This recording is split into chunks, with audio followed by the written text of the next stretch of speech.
आओ नया केक तैयार है। क्या मैं ये लिंजी को नहीं दिखा सकती? मुझे जल्दी से छुपना होगा। ओह हाँ, बस यही। चलो मैं छुप जाती हूँ। ओह क्या, ये क्या था? मुझे लगता है कि यहाँ कोई है। ये आवाज फ्रिज से आ रही थी, लेकिन यहाँ कोई नहीं है। चलो मैं एक सेब खा लेती हूँ। ओह क्या, यहाँ कोई जरूर है। मुझे लगता है कि यहाँ कोई छुपा हुआ है। चलो जल्दी से देखती हूँ। ओह क्या, यहाँ भी कोई नहीं है। ओह लिंजी अभी भी है। मुझे जल्दी से छुपना चाहिए।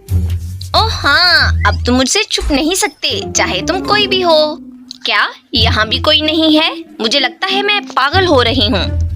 चलो मेरे स्कूल जाने का वक्त हो गया है। ओह लगता है मैं पकड़ी गई थी। चलो मुझे जल्दी से भागना होगा।